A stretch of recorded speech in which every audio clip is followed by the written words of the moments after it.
Hi, Andrew. Hey there, Sabby. Is that you? That's me. We're live now. It's just gonna play my intro video, and then we'll be on the screen. That's the way I like it. Proceed. Alrighty, here we go.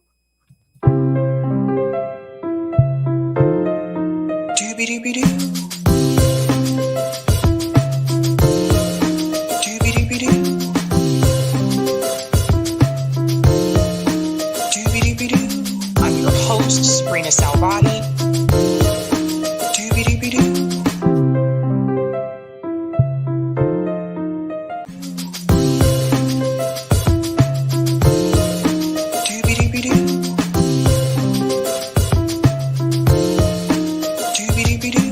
I'm your host, sabrinasalvati.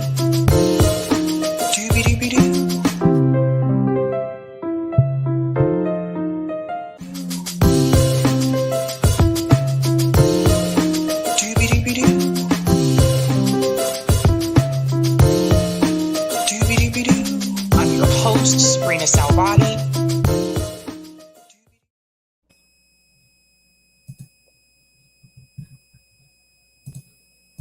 All right. Welcome to Sabby Sabs podcast. I'm your host, Sabrina Salvati.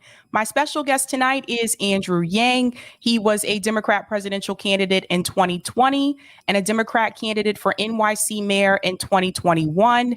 He's also a businessman and he's the co-chair of the Forward Party. Andrew, welcome. Thank you so much for coming on. Hey, Sabrina. It's great to see you. Thank you for having me. Awesome. So I feel like I learned something even from your intro.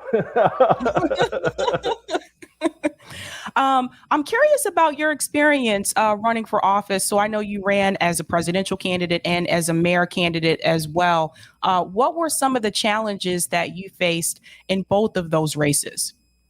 They were very different races, Sabrina.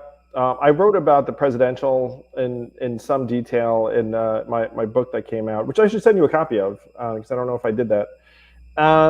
But imagine just running for president from a standing stomp, really, which I recommend anyone who can do it. The only two rules: 35 years and older, natural-born citizen. Which might am I right that you're actually like an international product, Sabrina? Right. I spent most of my childhood in Germany because my parents were military. So I've lived overseas and I've lived in the US. But but could you run for president? Are you a natural-born U.S. citizen? It sounds like you are. Again, yeah. Good stuff. That's why I was asking. So it was difficult at first trying to get anyone to care or support me. I declared in early 2018, and then the energy really kicked up a lot in early 2019 after the midterms. And then around then, you probably heard of me because I started catching a lot of momentum. And thank you to the Yang Gang who got behind me. Really grateful for each and every person. So make the first debate in that summer. And then I started getting recognized on the street, which was a new set of experiences. So I joke around the presidential was trying to stay ahead of oblivion because there was always like this massive hook trying to come get me and pull me off of the stage. Whereas the mayoral was different because when I got in, I was probably better known than most of my opponents, and so I would just take incoming pot shots every day. Whereas the presidential, like people weren't really worried about punching me because, they were just hoping to stay ahead of me and didn't see me as the problem. I wasn't the threat. And that was acutely clear to me during the presidential. Whenever I had a run-in with someone on the debate stage, they would just get off it immediately. And I could tell that all of them had been given guidance from their team. Like if you spend zero time talking to Andrew Yang because there's like zero upside. And so on the debate stage, people would just take shots at whoever was above them in the polls. And I was typically creeping up behind them. Right. One of the things I did notice during the presidential debates, I noticed that there was somewhat of a blackout, so to speak, in reference to candidates like you and Marianne Williamson. I remember MSNBC, they did this multiple times where they were listing the presidential candidates. And I was like, they're just going to pretend like Andrew Yang isn't there. And there was one time they put up a picture of someone else, and I was like, that's not Andrew Yang. So it was very thanks for clear noticing, Sabrina. I appreciate it. Oh, yes, I noticed. That Yes, I wasn't noticed. me. You were right. I noticed, but it was very clear to me on the debate stage that they had pretty much already decided who they wanted the candidates to be. They focused on certain people, and so to me it was just like they had already figured out who they wanted. And now you had that experience, but you did something I think a lot of us wanted Bernie Sanders to do. So a lot of the people that are watching, they're a part of that, the Bernie Sanders movement. A lot of us came from that. Some people still have some type of hope with Bernie Sanders. Some of us do not. We have kind of left the two-party system. But you actually said, this two-party system isn't working. And you decided to start something new, which is the Forward Party. And I think this is something a lot of us wanted Bernie Sanders to do. We wanted him to start a third-party movement. So could you tell everyone a little bit about the Forward Party and the plan behind that? Well, thank you. Yeah, I do remember being on the debate stage and feeling like some people really just didn't want me there at all in terms of the media moderators. It's cataloged that I had something of a contentious relationship with MSNBC in particular. And there was a producer, Ariana Picari, who left MSNBC in 2020, I think. And she was given a list of candidates never to have on air, and I was on that list. And so, it's like, it's not like we're imagining things. Like, there's some documented evidence that they're in the tank for some candidates and not others. You can also put me in the camp as someone who kind of thought and hoped that Bernie would start a new party, because he did run as an independent in the Democratic nomination. The DNC did sandbag him. We all remember that. And I mean, he had a choice to make. I try not to begrudge people the choices that they make, but I think that he was the most natural founder of a third party effort that would just click and make sense to everybody. Be like, oh, of course Bernie's doing this. And I think if Bernie had done it, he would have drawn a lot of energy from both sides of the aisle. I think there are a lot of pissed off conservatives who were fine with Bernie, because like everyone kind of knew what Bernie's jam was. Like Bernie was the righteous 60s activist with like a socialist bent, and a lot of people just wanted someone authentic that wasn't bought and sold by the system. I think that's a significant amount of Trump's appeal. In Trump's case it's bullshit, but in Bernie's case it's real. So totally with you on all of those fronts. I ended up coming to it from a slightly different place, but I did start a third-party effort, the Forward Party, which, by the way, is going very well. I mean, we're already the third biggest party in the country by resources, which in some ways is like a low bar, because it just means you beat out the Greens and the Libertarians. but still, grateful to everyone who's excited about it, and the People's Party. I know, can't forget about the People's Party. I've just concluded that the two-party system will not deliver the vast majority of the stuff I was campaigning on in the presidential. If you're going to be honest, you have to say, okay, I can either argue for things I just don't think the system will ever deliver, or I can argue that the system itself needs to get reformed and rejuvenated. And now I'm 1,000% sure I'm on the right track. Just because you can almost sense that there are people like, oh no, he's onto the real set of problems. Like I'm onto the fact that we're being set up by this two-party system. This public record, but I donated to Bernie in 2016. I was a burner. Mm-hmm. Yeah, I think one of the things, so Kim Iverson, she was on before and she talked a little bit about the Forward Party. I think where some people may be a little bit confused is that at one point you said that a Republican or a Democrat can run through the Forward Party. And I think that confused some people. So could you explain a little bit of that? Yeah, so the Forward Party is trying to rebuild the connection between us and our representatives. And right now that connection is supposed to exist, but it doesn't really exist so much because of the two-party system. And the numbers I like to use on people are that right now our contentment level or approval rating of U.S. Congress is something like 20 to 28%, which is not shocking to any of the people who watch this. You know, most people are not watching this because they're pleased. Like, they know stuff's not going so well. And so then you ask, well, what's the re-election rate of individual members of Congress? And the answer to that is 94%, which is incredibly high. And that's because 90% of the districts are drawn to be uncompetitive. And so what we're saying is, look, that's not working for anyone. So what we should do is change the process so that you can have multiple people at the table. And Kim, by the way, did a great job explaining it on your show, better than I've been doing. So I should probably just take her explanation verbatim. But the goal is to make it so that people just have more choices in these elections, where 37 of the 50 states have one party rule. You're in Massachusetts, I believe, right? Yeah. Yeah. So, you know, it's one party rule. And we think it's bad on multiple levels that you essentially have one party in charge of things in 3/4 of the country. So one of the examples I use sometimes that would be resonant to your listeners is like the Democrats of California have a supermajority. Governor Gavin Newsom ran on universal health care, so of course they passed it as soon as he won. It's like, no, of course not. Like, they got in there and they didn't even have a vote on it.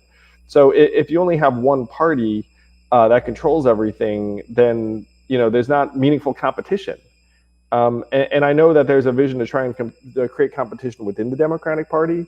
You know, like what I'm saying is, like, look, the system itself needs to actually allow for competition. So to your question about, like, a Republican can run, we did endorse a sane Republican, like someone like Lisa Murkowski, who voted to impeach Trump against Kelly Shabaka, who is like a Trump-endorsed extremist. And you know, if you looked at the candidates in that race, like, I think most of your listeners might not be in love with Lisa Murkowski, but if they had a choice between Lisa Murkowski and Kelly Shabaka, they'd probably take Lisa because she voted to impeach Trump, and she's actually shown some openness on choice and a bunch of other things. And so in many ways, what Forward's trying to do is, and this is something that I'm going to suggest to people, that if people operate within the two-party system, you're never going to be able to touch folks who are in rural areas or in red states, because the Democratic Party just can't do anything there. And so when we talk about the Forward Party supporting Republican, holdovers, we're trying to make it so that you have choices where you are. And so if your choices, if you live in Mississippi, like, are you going to be choosing between a Republican and a Democrat? No. So can there be like a better choice than you're getting right now? We hope so. So we're going to try and gather people together in Mississippi and be like, hey guys, like, you know, what are you ticked off about? Like, what are you frustrated about from your representatives? And then run someone. And if that person has a forward next to their name after we get ballot access and recognition, great. But if they happen to be running within a Republican primary because that's the only way they can compete, and they're actually aligned with us in terms of wanting to reform the system, which is in many ways our biggest litmus test, then we'd be open to it. For people who are not aware, so there are some places that have closed primaries. So there are some candidates that may want to run as an independent or may want to run third party, but they can't because they live in an area that has closed primaries. But the question comes in reference to policy, because I'm trying to sit back and think, what would a Republican, a Democrat, an independent, or third party candidate, all up under the Forward Party, what policies would they unite over? For example, are they going to unite under Medicare for all or universal basic income? Are they anti-war? So I think this is the question that a lot of people have about the Forward Party, because if you have a party that doesn't have policies, people are going to kind of look at it as though, okay, what is this really about? Like, is this an actual third party, or is this a grift? And that's what some people are saying, because they don't see policy. So if you had to explain policies, so Sabrina, so this actually requires me to go into it. Is like, you know, the biggest grift around the Democratic Party and the Republican Party. You know, like they'll look up and be like, hey, like, if I wanted a grift, I would have just stayed a Democrat, because there are like a million freaking ways to grift within the two-party system. Like, you know, like I like, there are a million. like if you do what we're doing, which is try and reform the actual system, there is no money in it. You know, like who the heck is going to engage in corrupt behavior with a party that doesn't control anything? You know, like you have two parties that control everything. You know, like you can just follow the money and see like billions of dollars flowing through them. And then if you start forward and you know, I think honestly the grift would be if I stood up and said, hey, we're going to deliver, you know, universal health care, because by the way, in this system, we never would. You know what I mean? Like, again, you can look at the California example, supermajority, Democrats, governor ran on it. It's like not happening. So, when people, so the grift thing, as you can tell, struck a chord in me because, you know, like I have made meaningful, and it doesn't, you know, it's whatever. Like let's just say that if it's a grift, it's the dumbest grift of all time, because there are 1,000 ways to get money handed to you from within the current system. And as soon as you go outside the system, you become like the actual genuine change agent and threat. Like that, there's no other way to do it. Now, the thing that I'm going to suggest to people, and this is where it takes a little bit of a leap, and I know you're sympathetic to this, and I appreciate you because you're like, you know, really savvy and smart and the rest of it. So when you talk about like the three things you named, like universal healthcare, if you sit with a rural farmer in Iowa and say, hey, I think everyone should have healthcare, like that person will not necessarily shut it down. You know, like he's like, because he's seen kind of the repercussions. I know because I've hung out with that farmer. Iowa's now a red state. So if you're going, but if you can imagine like trying to get like a body of Republicans like open to this, I'm going to suggest within the current structures, it would be like, you know, highly unlikely / next to impossible. So what you want to do is you want to try and make it so that most of the people in Iowa are getting what they want. Most of the people in Arkansas are getting what they want. Most of the people in Alaska are getting what they want. Most of the people in Mississippi are getting what they want. And then if you have that, then you can start talking to them about like, hey, what do you think about universal health care? And then you're having a conversation with the actual humans and families and communities of Arkansas, Alaska, Mississippi, like et cetera. And then maybe we can make progress on something that it turns out, you know, like there's actually this non-ideological appetite for. And so it's only by breaking through the two-party system that you actually are able to, like, you know, start that conversation. The problem is that if you have you lead with the policy, then you wind up getting trapped in the left-right ideological spectrum, and you immediately lose the ability to actually do any good in Mississippi, Missouri, Arkansas, Alaska. And right now we're in like this 50-50 nation. If you come in leading with policies that are like conventionally left-leaning, then you end up becoming like, you know, slotted into this left-right ideological spectrum, and you're giving up on every rural area, every red state, et cetera, et cetera. So I've actually seen that not happen on the local level, and I'll give you an example with my state, and I'll give you an example with a red state like Nebraska, right? For example, when it comes to the local level, progressive policies are actually passing. So in Massachusetts, for example, we passed $15 minimum wage years ago. So some states are catching on to this now, but we did that like years ago. We passed legalization for marijuana. Again, 6 years ago. We just now passed the millionaires tax, which these are a lot of the policies that like Bernie Sanders and the squad ran under, right? But even when you look at these red states that are ballot initiative states, they're also passing progressive policies. Like Nebraska just passed $15 minimum wage. South Dakota just passed Medicaid expansion. So on the local level, what I've found is if you just give people the questions, those ballot initiative questions, and it's not attached to a candidate, therefore it's not attached to a political party, the people just focus on the question at hand and vote with what they really feel because they're not attaching it to a party. So on the local level, those progressive policies have actually passed. Now, to your point about universal health care, Ro Khanna actually told me so himself on this show, similar to what you said. He said, Sabrina, there's no way we're going to get Medicare for all unless we have a president, a House, and a Senate that wants it all at once. Because even if the president was like Bernie Sanders and he did it by executive order, the House could come in and veto it. So he kind of like woke me up to that as well, as to like, well, then how do we move forward here? But when I talk about the progressive policies, I point this out because the exit polls did show that the majority of Americans do want health care for everyone.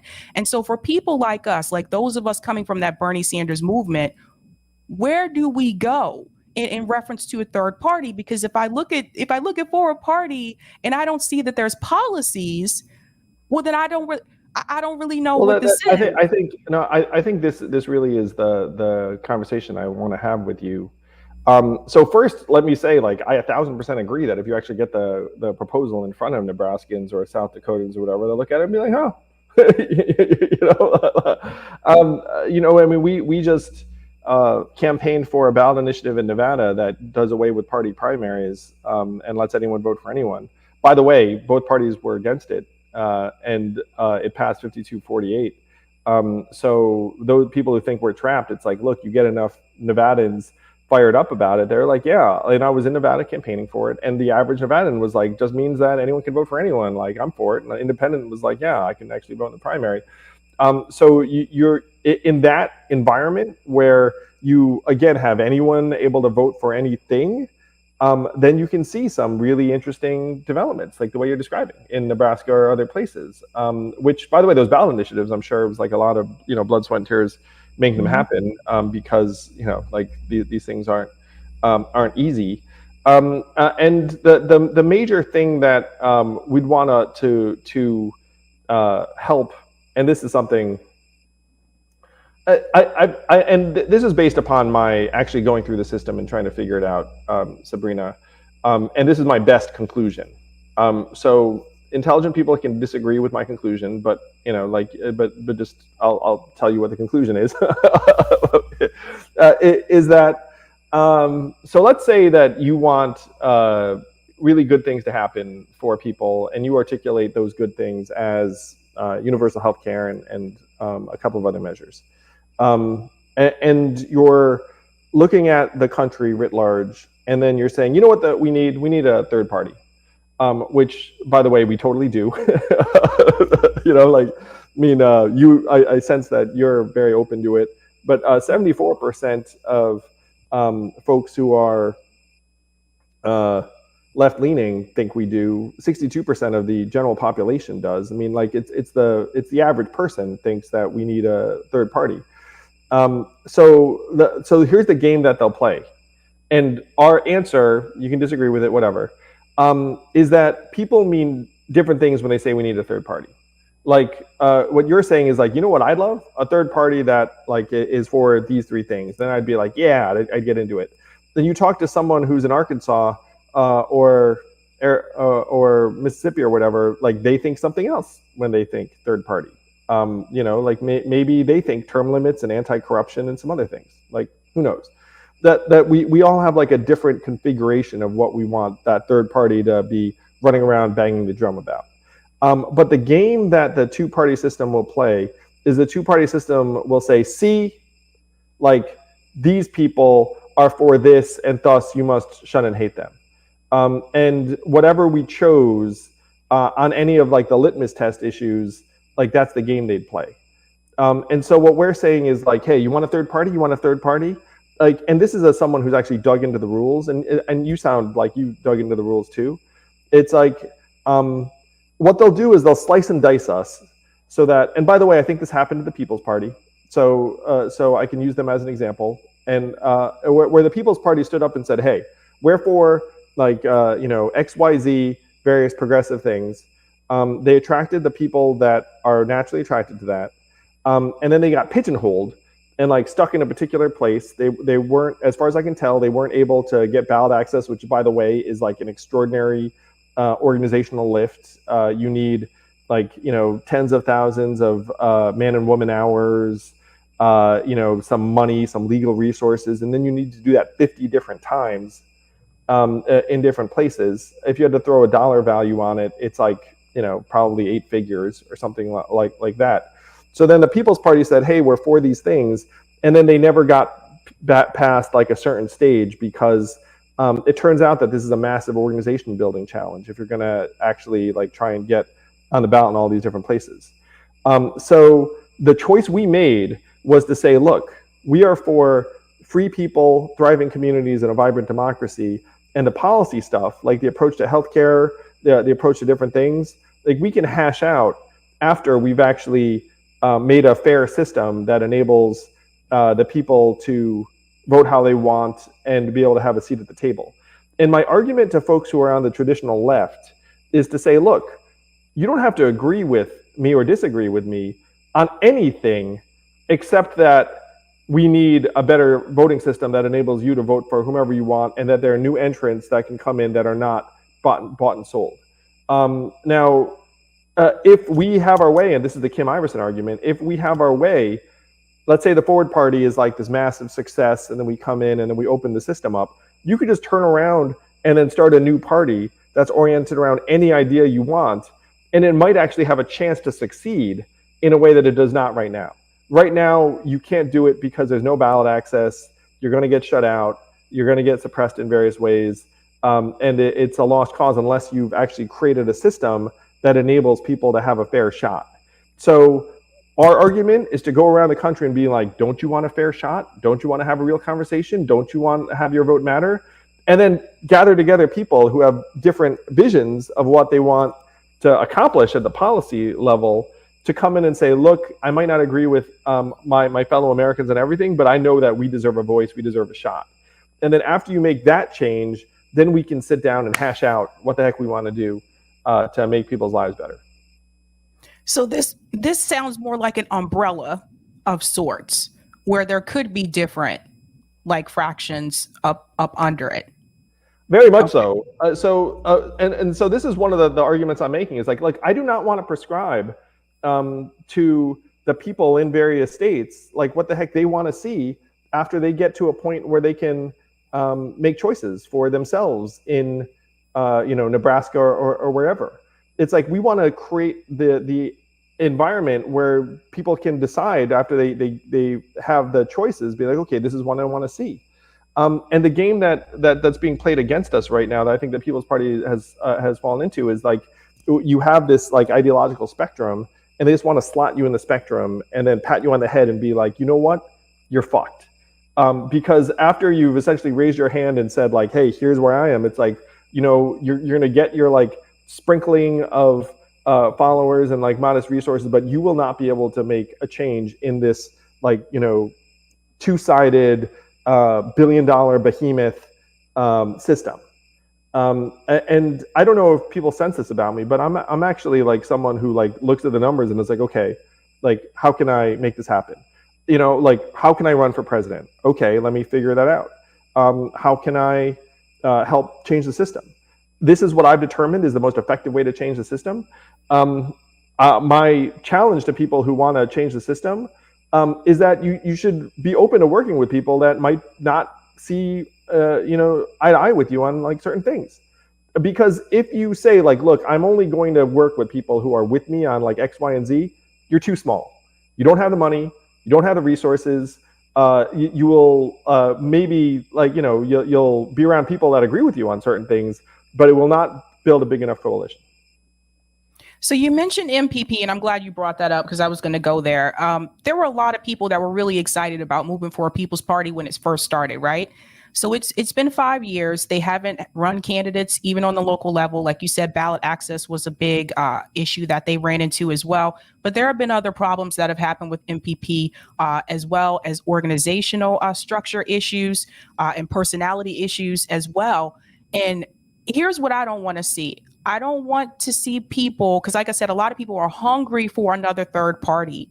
I don't want to see people get their hopes up again, only to have them crushed because once again, we got excited about something that we thought was going to be a thing. And it just seems like I still go back to the policies, Andrew. I'm a policy person. I'm really big on that. I hear what you're saying, how this would function. I've historically been a policy person, but Sabrina, I've gotten radicalized in a particular way where now, I think most of these policies will never see the light of day unless the system changes. So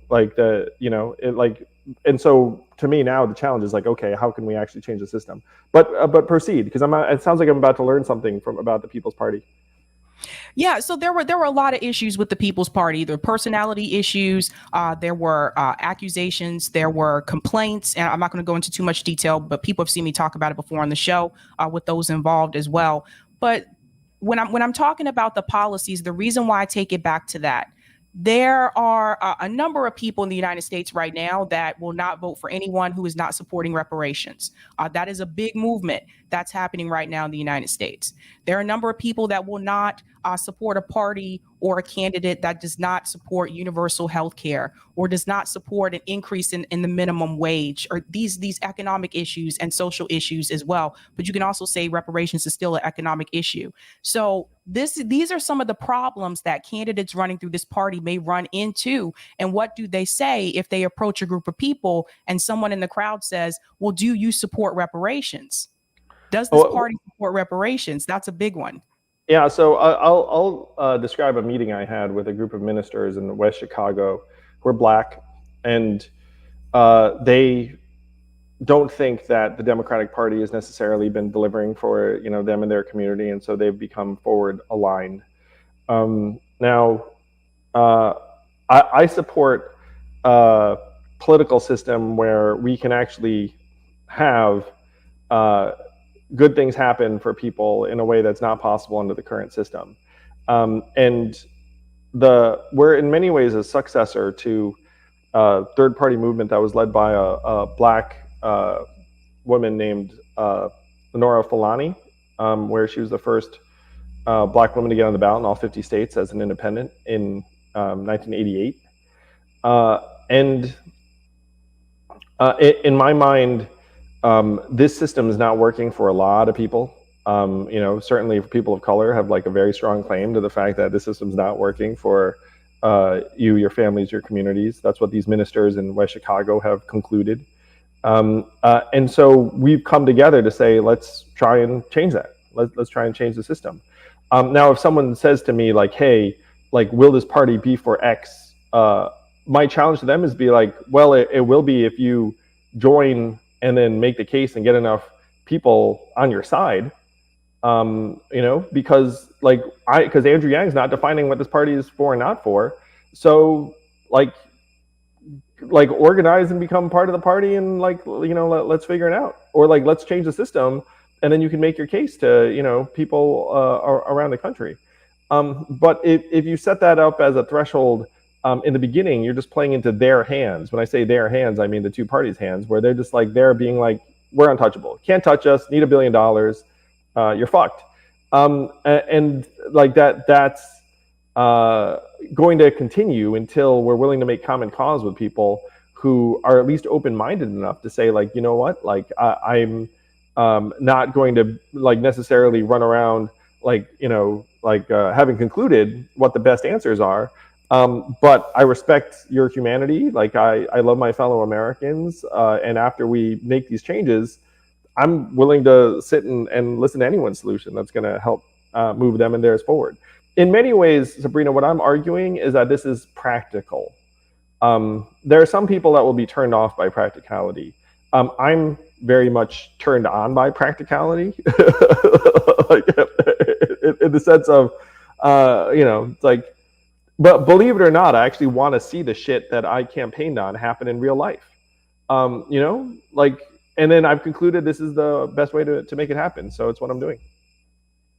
Okay. One of the questions I have in reference to funding for a forward party. So a lot of us want grassroots like movement, grassroots support. Would forward party accept corporate donations, or would it be 100% grassroots? I can say that as far as I know, we've been 100% grassroots to date, and I'd love for that to continue. I will say that I want to get this thing done, and getting this thing done is a behemoth. So I'm very sympathetic to the Movement for a People's Party because I actually know exactly what organizational challenges they're running into. It's a lot. You know what I mean? Like in my fondest dream, like the average American or everyone watching this is like, you know what? Like, I don't know if Yang's right on this, but like it's worth $20 to me to find out. And then we get enough to a point where we're like this thriving movement with money coming out of our ears because the average American sees us as an avenue to a better life, and then like we're able to solve this problem. We're not getting any money from corporates now because, again, why would a corporate give money to a party that doesn't control shit? We're essentially like the next generation reform party. We have to control things before the corruption starts.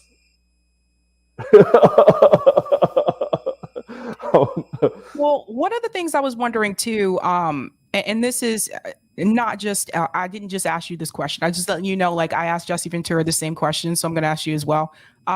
Some people are going to ask, why not collaborate with a third party that's already set up and already, established? For example, the Green Party. And I know some people have different opinions about the Green Party, but they are established. They do have ballot access.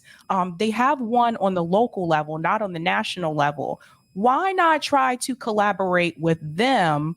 Because what I do see happening is, moving forward, this could split like the third party vote, so to speak. And I think there should be more collaboration. I said the same thing when MPP started. I was like, why aren't they trying to work with the Green Party? Like, why are you trying to split the vote? So what would you say to that? Like, why not work with a third party organization that's already established? People who are keeping up with this know that, like, I had Matt Ho, the Green Party candidate for Senate in North Carolina, on the podcast, and we are collaborating with the Greens on the ground, trying to change the process so that anyone can vote for anyone of any party, and the Greens are continuously getting shut out. You know who else is kind of in that boat with us is like the Libertarians too. So you'll see in North Carolina, the Libertarians were helping the Greens because they know that it's about ballot access and the rest of it. So we're now, I will say that, like the current version of the Libertarian Party has some major problems, but but in terms of voting on the ground, we should be making common cause with anyone who wants an option, and that 100% includes Green Party voters. Yeah, Matthew Ho he's a real one. He was awesome. He's been on here too as well. I'm curious about that also in reference to organizing on the ground. I recently saw Nevada just passed ranked choice voting. This is a huge win, I think, in reference to third parties. It did not pass here in Massachusetts, and I think that's because, well, most people I talked to said they didn't understand the question. And I think, like, if you really weren't paying attention to what ranked choice voting is and you weren't following it, you probably wouldn't have understood the question, just being honest, the way it was worded on the ballot. But Nevada just passed it. Do you feel that ranked choice voting is going to be necessary in order for third party candidates to win, maybe like on the national level? Yeah, it's one reason why that's the leading reform for us is nonpartisan primaries and ranked choice voting. And the reason it didn't pass in Massachusetts is because people didn't understand it. You know what it takes for people to understand? Hey, little man. You know what it takes for people to understand it is outreach and education and money. So Nevada passed 52-48. Both parties opposed it. Good times in Nevada. The ballot initiative had $17 million in backing, the vast majority of which went to TV ads. And the TV ads were a military veteran standing there saying, I went and served my country. I'm an independent. I can't vote in the primary. And then people saw that ad and were like, well, that's messed up. And then they voted to change it. So if 17 million had been spent in Massachusetts, it probably wins because people would have understood it and seen the ads and been like, oh, okay, I'm into this. So the question is, like, can we get 17 million times 10 or 20 to try and run this thing in states around the country? That's the enormity of the challenge we're looking at, Sabrina. And that is the challenge I have chosen to undertake. But I'm not someone who wants to fuck around and waste my own time. So we're taking shots at it. I'm pumped that Nevada passed, and so we're going to try it again. I would love if places like Massachusetts were to run it back, but we should know that there is actually some physics to this all, and that if you run it without the support, it probably doesn't win. And that's not just a mass thing. That's like an everywhere thing. Like we're looking at the same ballot initiative in Arizona, which, by the way, would be enormous because like Arizona is ground zero for like extremism and a swing state and the rest of it. Like the people there, a matter of fact, is like, look, if you don't pump millions of dollars into this thing, it loses. Now, if you run it in a place like Mass and it doesn't win, is that like positive, negative, or neutral? That's something that actually, people have different vantage points on. I will say that for some people it's a negative. For some people it's like, oh, if we run it and it doesn't win, then we're not going to run it there again, at least for a while. Yep. So, you can take that for what it's worth. Yes. Another question I wanted to ask you in reference to the progressives that went into the Democratic Party. I want to get your opinion about this, because what we've seen is that they ran on this progressive agenda. They said they were going to take over the Democratic Party. It was going to be this hostile takeover. And what we saw over the years is that they have basically become swallowed up by the establishment Democrats that are there. They're not passing progressive legislation. And when they've had the opportunity to use their leverage to hold up legislation, they chose not to. They have like a rotating villain. They take turns. One person will be the one to say present. Next legislation is a different person that does it. And I want to ask, like, what did you think about that strategy before, and what do you think about it now? Do you think that strategy ultimately could work maybe years down the road, or do you think that it doesn't stand a chance with the system that's in place? I am pessimistic based on the numbers that in this two-party system that will work. If people respectfully disagree, I would probably point them to your podcast and other places, because you see, and this is something that, I don't blame the progressive office holders who are in there, because they're joining this incredibly dysfunctional, toxic system that has extraordinarily powerful incentives and pressures and various things. And they get shoved into like this other version of themselves. And then you could look at them and be like, hey, like you're not the same person you are when you ran. What I'd suggest is it's impossible for them to be, because when they ran, they were a candidate saying like, hey, this is why I'm running and I'm passionate about it. But then if you get into office, all of a sudden you're like surrounded by not just these external political forces, but even like your team members. There are people around you. You end up with this entire set of mouths to feed, and then consultants who are like telling you this and that. What I'm saying sounds pretty corrupt, but it's the reality of the system we're in. So my argument to everyone watching this is like, what do you think is more likely? That we're going to funnel so many people in that eventually the system. So this was Ezra Klein. I don't know how you all feel about Ezra or whatever, but he wrote a book called Why We're Polarized. And one of the statements in there was, toxic systems compromise good individuals with ease. I do not blame the progressives who won office for their inability to get anything done when they get there. I'm actually going to defend them a little bit and say this system will prevent them from getting the vast majority of the things that even they wanted when they ran for office. This system would sooner destroy them than pass the things that they wanted to pass. And so we have the more difficult task to take on, which is to transform the system itself, to create a critical mass of people that can go in and truly vote their conscience and do things that are going to hurt corporates, in a way that would lift a burden for the American people, because and I love this question so much, because this to me is the fork in the road. It's like, do you believe that, here's theory of change number one.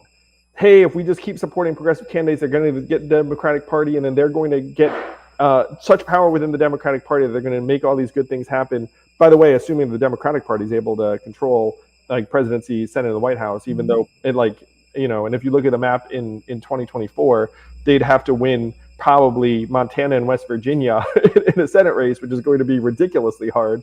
So you can kiss those two Senate seats goodbye, probably. Anyway, do you think this is a more likely path, or do you think that if you were to change the incentives of the system so that maybe you had a multi-party system and people were able to vote for whomever they want, and you'd have new people coming in who genuinely were there just to try and solve a problem, and then could get phased out of the system? Do you think that's a more realistic plan? I'm pursuing plan number two. I will say that these things are not mutually exclusive. You can be like, okay, I'll give Yang's plan a try, and then I'll keep giving the other plan a try. I personally am deeply pessimistic about the first plan. As someone who's looked at the numbers and the forces and everything else, like I think that that's a loser. Again, more power to the folks who are trying to make it happen. But from someone who's examined it, and if you want to dig into some of the reasons why I feel this way, you can read Why We're Polarized by Ezra Klein. You can read my book Forward. You can read The Politics Industry by Catherine Gale. But there are different, there are substantive numerical reasons why Plan A will not work. Well said. One of the things I wanted to ask about is censorship. So there's a lot of censorship that's been happening with big tech, whether it's been Facebook, which is now Meta, YouTube, which we're on right now. Those of us that do independent media, we have to be very careful about what we say, depending on which platform that we're on. So they've gotten a little bit worse with this over time.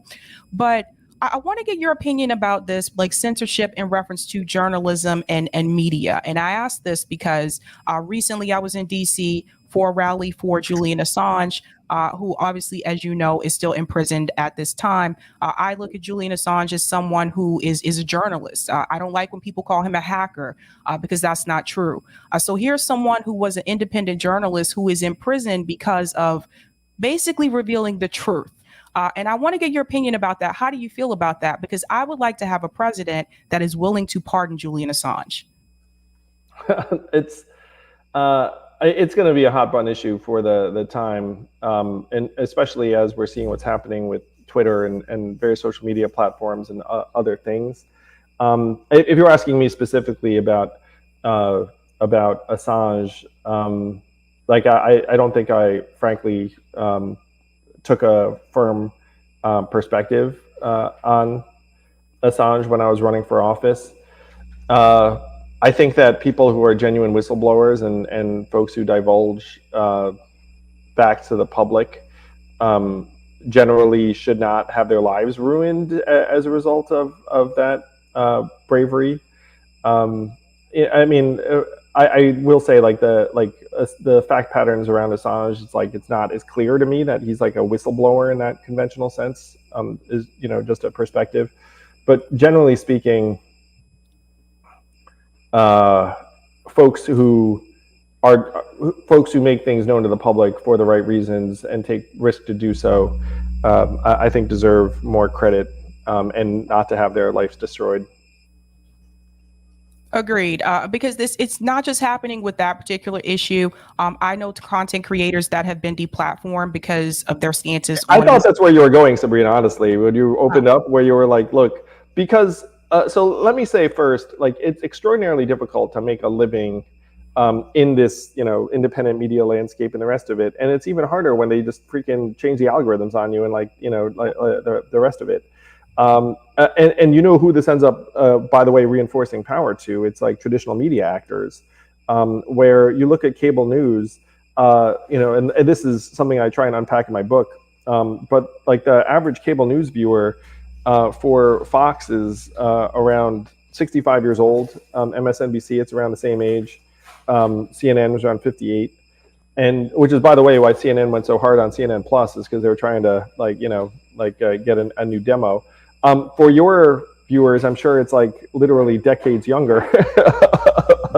And so the fact that independent media is kept frankly below a certain level and the thought, and then they can maintain the money and the power and the clout up here, is one of the reasons why people are so polarized and fed up and angry, and the problems are getting worse, not better.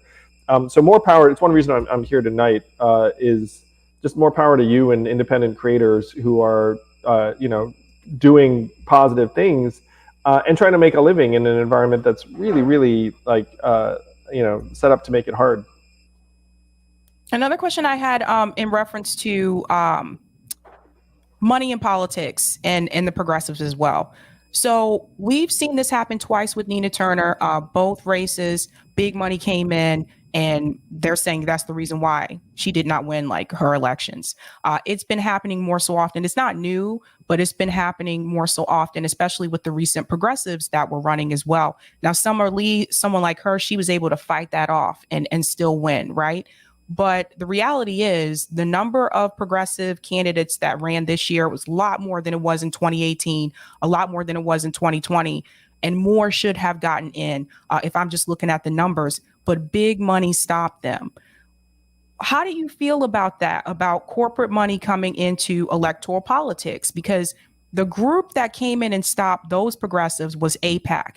And basically what this organization has been doing, if these candidates decide that they are not going to outright say that they are against BDS, which is a Palestinian-led movement, then AIPAC will come in and pour in big money against them. So it's almost like we had a progressive candidate, Maxwell Frost. He was running in the beginning. He actually supported BDS and supported the Palestinians. Then he changed to saying he was against it. And it was almost like an effort to prevent that money from coming in. So I have to ask, like, how do you feel about the big money coming into electoral politics? And also, do you feel the progressives are actually moving further to the right? Because I'm noticing now it seems like anyone can be called a progressive. It seems like they have to water their policies down in order to be accepted. Well, what I would observe is that there is a very, very powerful set of economic forces. And I think that what most of your listeners want, and what a lot of Americans want, is to feel like there are folks who are making decisions that aren't being influenced by massive amounts of money coming in. Ideally, in an ideal world, it's like either for or against them. It's like, what's the fantasy is like you get a policy or a problem and you look at it and be like, oh, what do I think would work best? What does the data say? Like how can we go up from our current 31st in the world ranking at public education and infant mortality and clean air and water and other things? Like you'd imagine that's the way policy gets baked. But right now there's like this feeding frenzy of various interests around whatever policy, and it starts certainly when you raise your hand and say I'm going to run for office. So we opened by talking about how you have a 94% incumbent reelection rate, and so if you were the upstart, you're looking up and being like, how the heck am I going to compete? By the way, there are a gajillion organizations that have a policy where they can only donate to incumbents. Think about that for a second. So if you're an incumbent, you're like, okay, I'm going to become a member of Congress. You can pass a hat to a whole multitude of folks. And then if you're anyone on the outside looking in, you're like, well, I can't get that money. How am I supposed to compete? And you run into, so to run a successful congressional campaign right now, the estimate is it's, I had these numbers. You would need to raise, let's call it $400,000 or $500,000 to be considered a credible congressional candidate.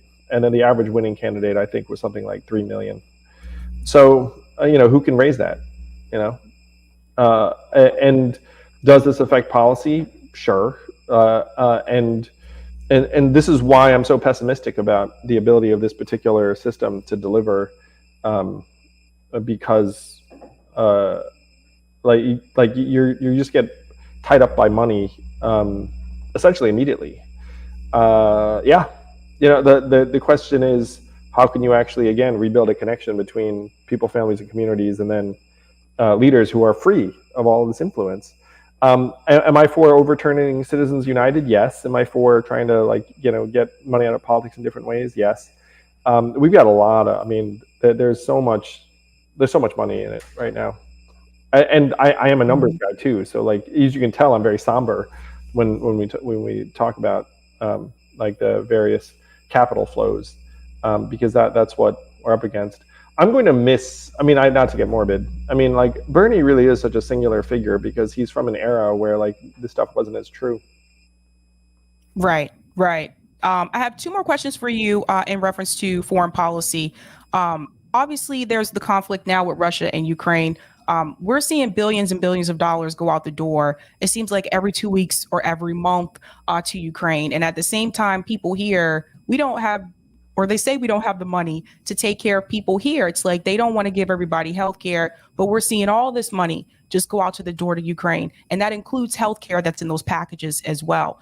What do you feel is the correct resolution to this conflict right now? Do you feel they should try to negotiate and call for some type of peace, or do you feel that they should continue to fight until, as Joe Biden said, the last Ukrainian person is standing? So I think there are a couple of different issues you raised. I certainly am someone who thinks that we have the resources to be able to do right by our people, and that we spend excessively on military and defense. I mean, it's, like we spend a crazy amount. That said, I'm actually a big supporter of anything we can do to help stave off Russia. I mean, they attacked like a democratic country, and if the Ukrainians are willing to put their lives on the line, like, in my mind, like, the least we can do is send them material support. I would never then turn around and say, hey, can't invest in schools and like keep people healthy because we spent the money in Ukraine. Like, I actually think that we do have those resources, and I mean, it's tragic. Like, you just want an end to the hostilities as quickly as possible because people are dying every day. And the other question I had is in reference to the conflict in Israel and Palestine. This is another one where I'm seeing videos every week where Palestinian people are being brutalized, they're being beaten and pushed out of their homes. It appears to me, it is very apparent that there is a genocide basically that's happening in Israel. It is becoming an apartheid state. And I'm curious to get your opinion about that. And I totally understand that the United States government, they do have like their loyalties and to certain countries. And I totally get that. But at the same time, I know for me as African American, it is very frustrating to see how the Palestinian people are being treated like they're nothing and just being pushed out. And it's almost as if you even speak against not the people, but the state of Israel, the government of Israel, you are treated just as bad. So I want to get your take about that. Do you feel that there should be some type of peace negotiation there as well? Or do you feel that the Israel state is in the right? I've been for a two-state solution for a long time, and that was the mainstream position. Everyone wants there to be a peaceful resolution and there to be a situation that is sustainable and doesn't lead to this heartbreak and violence on either side for anybody. That to me is the mainstream American position for a long time, and I think that's what most people want. All right. Well, Andrew, good luck with the Forward Party. I hope I didn't discourage you too much, but I hear what people are saying on the ground, and so I have to. And this is what I'd say to the people on the ground: is to get smart, or even to have an open mind about it. Be like, look, let's say Andrew Yang and the Forward Party are doing their thing. Like, are you for nonpartisan primaries and ranked choice voting in a place like Nevada or Arizona or Massachusetts or wherever? Like, that's what we're working on. Like, are you for ballot access? I mean, we're going to have our national convention next year, and it's going to be like this rousing group of people. In my opinion, it's the most exciting political movement out there. Are you going to be at home, or are you going to be trying to, I mean, you don't have to be with us, but just like do something. In my mind, but we're something. We're real. We have resources. We have state leads in almost all the 50 states. We have tens of thousands of volunteers. Like, we are the most exciting new political movement. And some of the people who are involved, like, might not see eye to eye with you on everything, but that's life. That's America. Like, and by the way, it's not like a lifetime contract. You can like come give it a try, see what we're about, see if you're into it, help maybe make it more what you want it to be. And then if you don't like it, you can leave.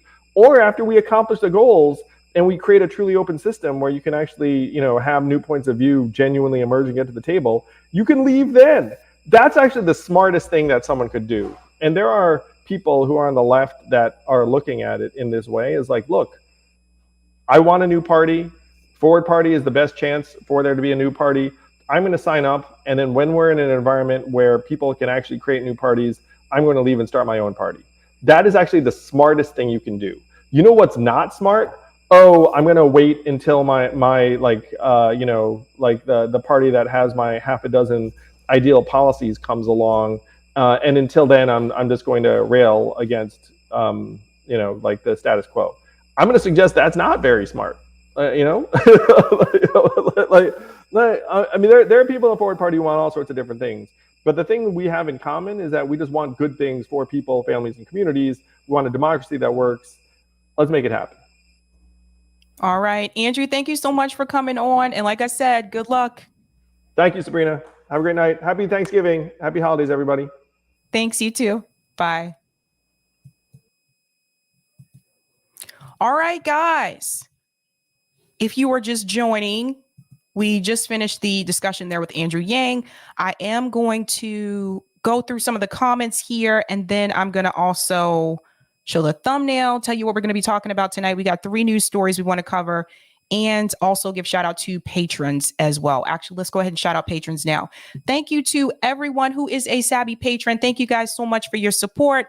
I really do appreciate it.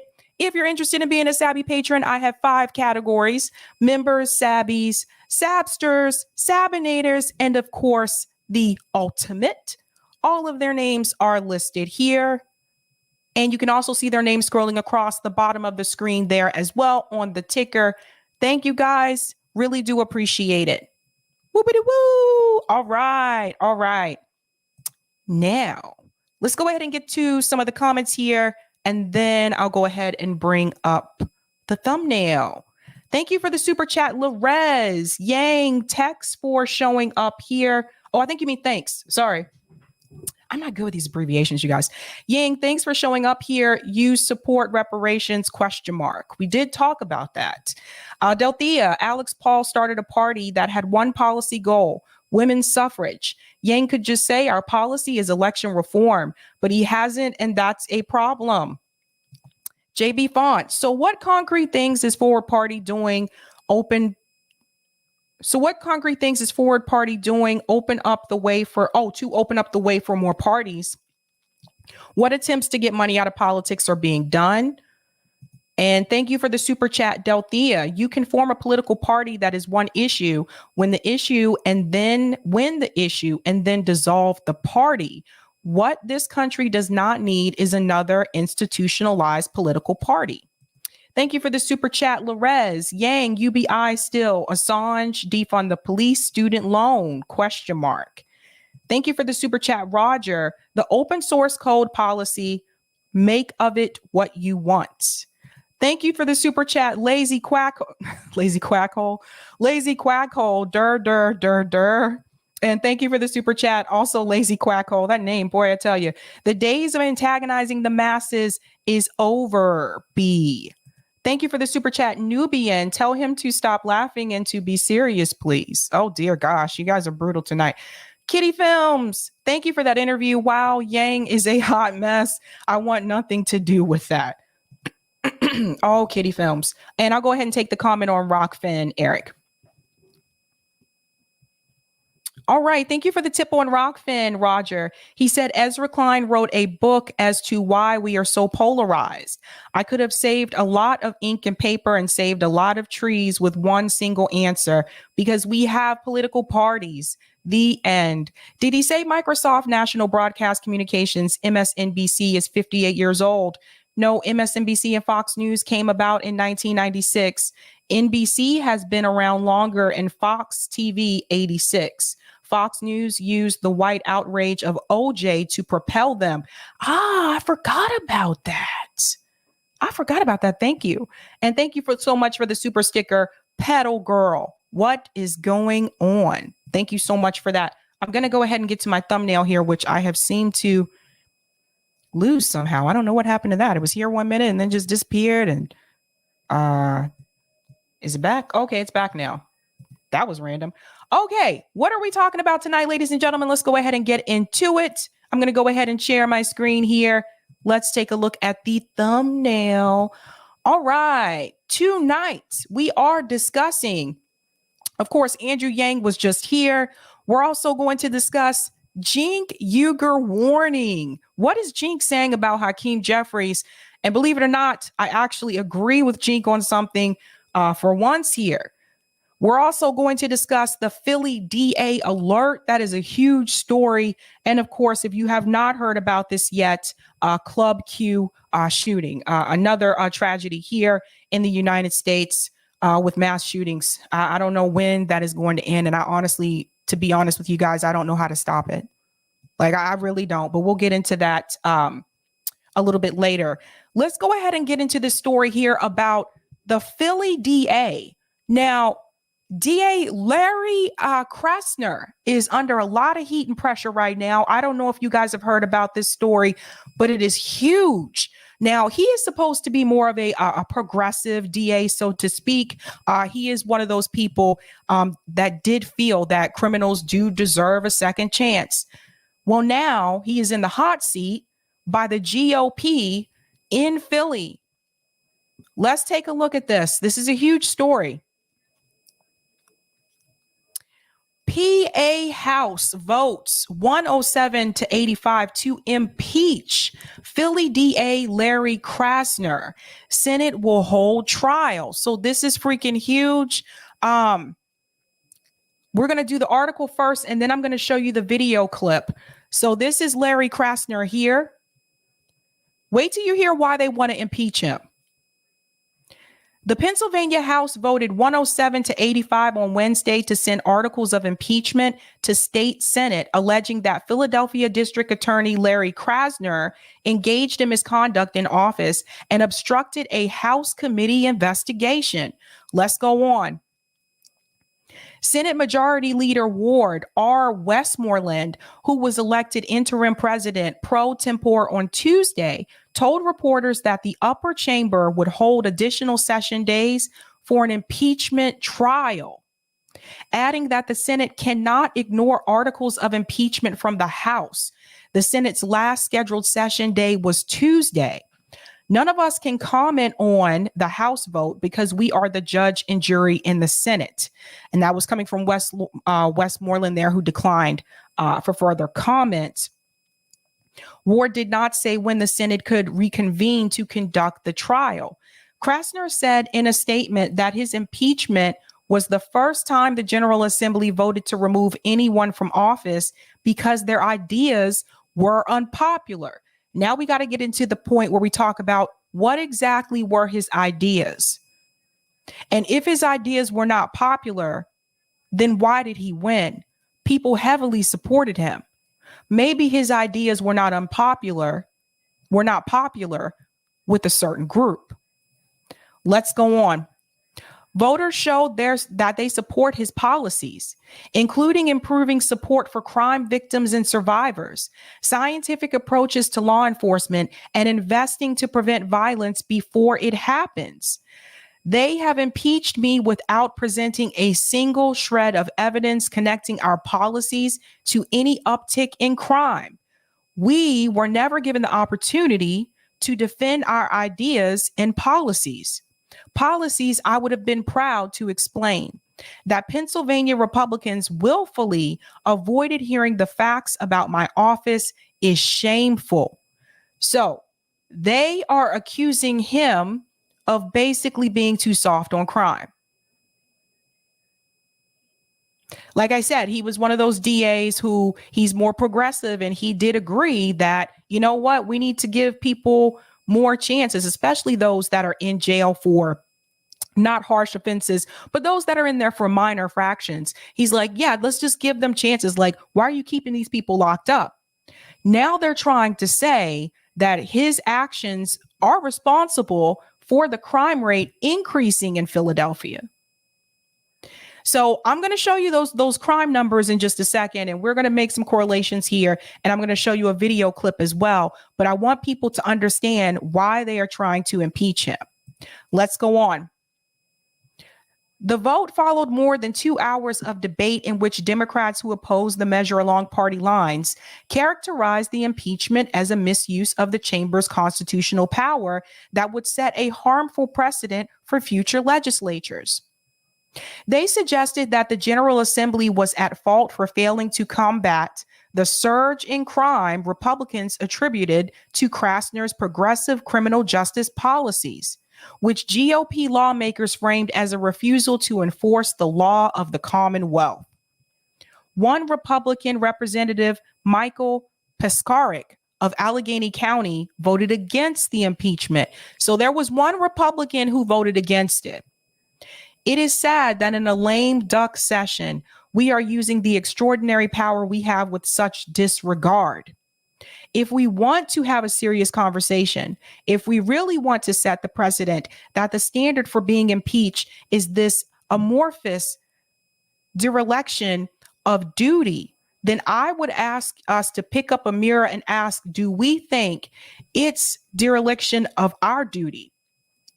Kenyatta said lawmakers have repeatedly ignored gun safety legislation and failed to provide money to fix mold and asbestos laden schools or address poverty as the root of crime.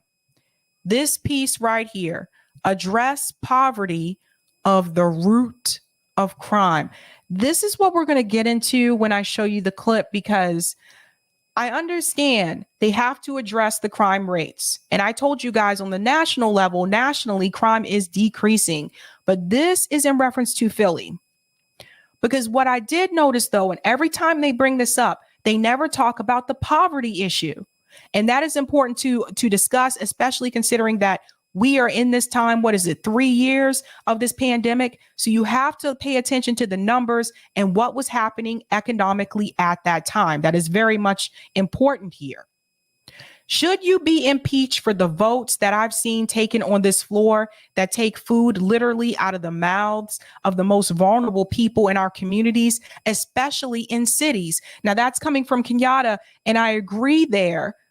Is it an impeachable defense or impeachable offense for those types of votes, for that type of behavior? People who are voting in a way that actually harms people in poor communities and working class communities and is taking money out of their pockets.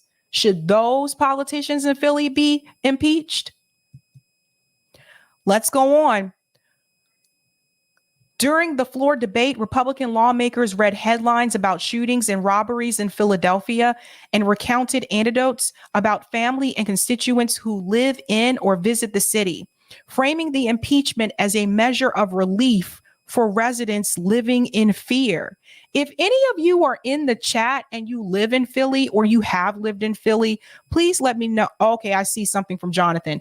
I lived in Philadelphia for 10 years. This isn't anything new. The majority of the PA GOP Senate don't live anywhere near Philly, but they want to control Philly because that's where they get their money.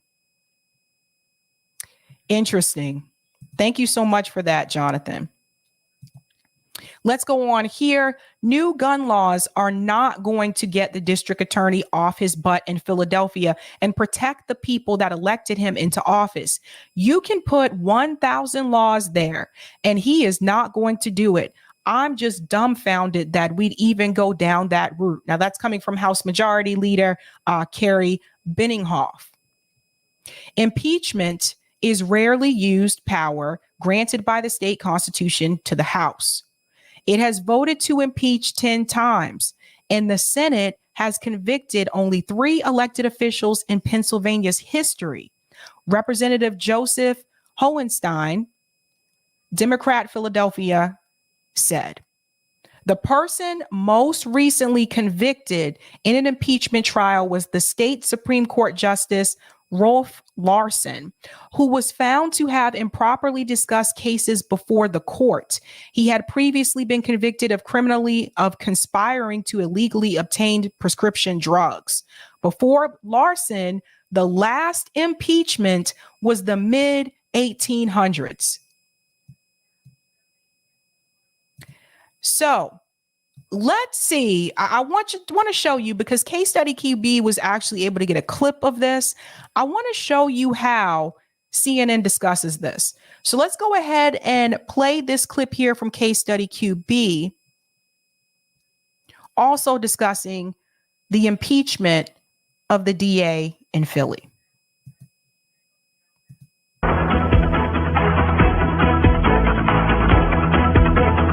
Welcome back. Well, the Republican-led State House in Pennsylvania this week voted to impeach the Philadelphia District Attorney Larry Krasner. Republicans there accuse him of dereliction of duty, claiming his progressive policies have worsened the city's gun crisis. Well, Krasner responded saying, quote, history will harshly judge this anti-democratic authoritarian effort to erase Philly's votes by black, brown, and broke people in Philadelphia. Let's bring in our friend and CNN political commentator and host of Smirconish right here on CNN, Michael Smirconish. See, they're really trying to make it so that progressives really do not stay. And this is even on the local level. So we're not even talking about Congress. This is on the local level. They're really trying to make it so that progressives and these progressive they don't stay, right? So they impeach this guy. Now, remember, impeachment doesn't mean that you're actually removed from office. Impeachment means that there has been a process that has been started so you can have the hearing to decide whether or not to remove them from office. So when Bill Clinton was impeached, that was a hearing that was put forth for them to decide, hear what he had to say, and then to vote whether or not to remove him from office. He was not removed from office. So I just want to clarify that. Now, I want you to hear how they cover this. There's parts about this that may surprise you. So let's go on. Good morning, and thanks very much for taking the time.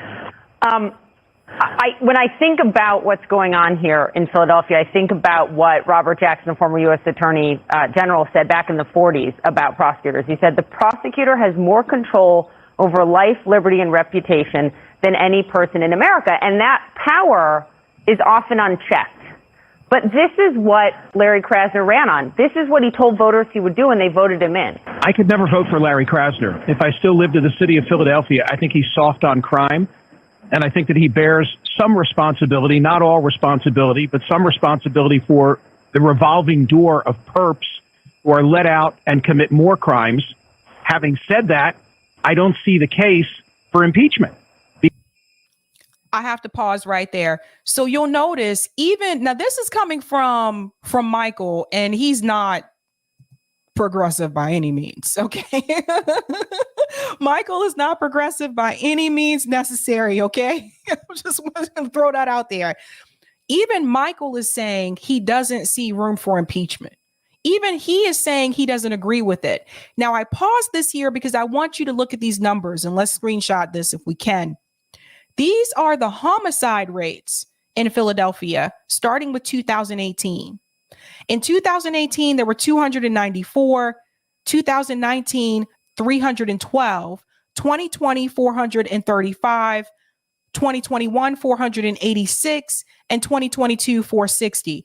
Now, I'm going to show you something about those numbers in just a second, because when I looked up the crime statistics for Philadelphia with those same years in mind from the Philly police site, those aren't the numbers that they have. We'll get to that point in just a second. But what I want to point out to you is this. Again, obviously, you see a big jump here in reference to the homicide rates. Again, what happened in 2020? Economically, the pandemic. So a lot of people lost their jobs. People were hurting for money financially. This is the same around the country, by the way. 2020, you're going to see an increase there, right? Going into 2021, it increases again to 486. But again, that's still going into, we're still dealing with the pandemic. That was just last year. Okay. That was just last year. And then you see a drop here in 2022, now that we're starting to come out of that phase a little bit, but it's still going to be particularly high because now you still have to deal with inflation. So again, I think it's important to point that out. There's a reason why those rates increased during that time. And I don't think it's fair to just pin this on the DA. They're not even talking about the city isn't even talking about the economic issues, what was happening at that time that may have led to that. So let's go on. Because to your point, this is the way he ran for office. He received nearly 70% of the vote.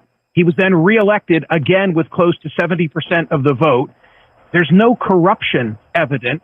And there's this very vague standard in Pennsylvania in the state constitution. The question being, did he misbehave? So what they have here, accuse him of not adequately enforcing state laws. That's vague. This is vague. What state laws did he not enforce? You need to be a little bit more specific there. And says his policies have contributed to the rise in gun violence. No. Economic situations have contributed to that. The pandemic, inflation, that is what has contributed to that. Poverty rates have contributed to that. So you have a lot of people. I told you the homeless issue has not been fixed. It has not decreased. Homeless rates have increased in this country the past 2 years. The poverty rate, even though they said like we passed this bill and lifted half the kids out of poverty, which I still say that's not something you should brag about because the other half of kids are still in poverty. Even though they talk about that, people are still in poverty. So economically, things have not been good the past 2.5 years. Let's go on. What the hell does that mean? So I read the case that the Republican State House members have assembled against him. I find merit in it, but I think misbehaving and impeachment is for corruption. So I have to say, it does seem like the overturning of the will of the people. You want to get rid of Larry Krasner, then vote him out. Well, that's a question I had reading this, right? Look, So where is the actual corruption? So he ran on progressive policies in reference to crime, that he was going to do things differently. People voted for him. He's the one who won. That's what they wanted to happen. So how is that corrupt? I think what you're doing is very nuanced, what you're saying, and there's little room for nuance, in our politics today, Michael Smirkanis. You don't support him, but you don't see, that they have a case. How much of this, there's a similar narrative, by the way, as you know, playing out in New York City, right? And San Francisco. Yeah, and in San Francisco, right on. So political? Is this purely political? So they mentioned San Francisco because I believe San Francisco's DA also faced a similar situation here. But I do want to add, what else is happening in San Francisco? Again, they have large tent communities. They have a large homeless population. In Nancy Pelosi's district, by the way, there are a lot of people that are unhoused. San Francisco has become almost impossible for the average person to afford to live in. So all of these things play a factor with the crime. So he made a mistake there by mentioning San Francisco because I was going to tackle that one. Well, I think it's totally political. You're making reference to the fact that Kesheev Boudin was recalled. Kesheev Boudin was too progressive for San Francisco. Holy smokes, think of that. George Gascon in Los Angeles narrowly was able to turn back what could have been an impeachment process there because of the way in which the petitions were filed. It's part of a nationwide trend. You know that George Soros supported a number of progressive district attorneys who've been supported in big cities across the country.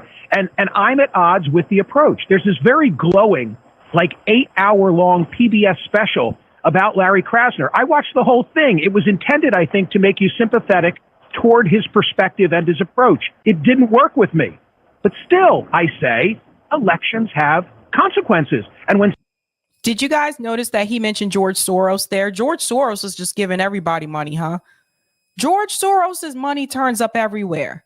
Kesheev Boudin was too progressive for San Francisco. Holy smokes, think of that.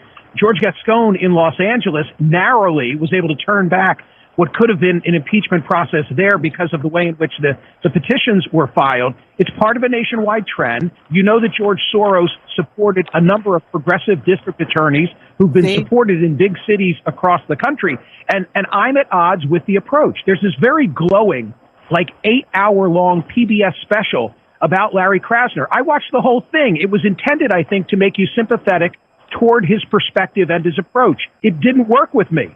But still, I say, elections have consequences. And when 70% of the city of Philadelphia votes for Larry Krasner and then reelects him by the same margin, I think it's fundamentally unfair for the state legislature to now come along from a different party, absent a showing of malfeasance, misfeasance, corruption, and say, we're going to step in and we're going to remove you. I mean, if misbehavior... Let's add something in here. So again, he does not agree with Larry's approach. but he still doesn't think that he should be impeached. 70% of the population of Philly voted for him. 70%. That's a good amount. So again, he doesn't agree with his policies. He doesn't agree with the way he handled things, but even he still says he should not be impeached. Elections have consequences. And when 70% of the city of Philadelphia votes for Larry Krasner and then reelects him by the same margin, I think it's fundamentally unfair for the state legislature to now come along from a different party, absent a showing of malfeasance, misfeasance, corruption, and say, we're going to step in and we're going to remove you. I mean, if misbehavior is the standard, imagine Republicans taking a look, if they had control of the Senate, at President Biden. Right? On a whim, they could decide they're going to get rid of him because they don't like his politics. Hey, he misbehaved. That's not what impeachment is about. Okay, so that brings in the question, what is impeachment actually about? I do want to show you those crime numbers, though, because I saw different numbers when I looked up the Philly Police Department. Now, check this out. So I'm going to show you the numbers that they have here because I was like, something isn't right. Okay. Again, it's the homicide rate that they're looking at. So remember that a lot of times when they talk about the crime rate, they're not talking about petty crime. They're usually referring to the homicide rate. So both of them said that. The police department here says this, and so does the CNN clip. But the numbers aren't the same. When I look at the numbers here, on Philadelphia's police department, let me show you the top so you can see that. Philadelphia Police Department. Okay. Crime mapper. Now we're going to do the same thing they did. Homicide victims. Now let's go to year to date because that's the exact same thing that they had on theirs.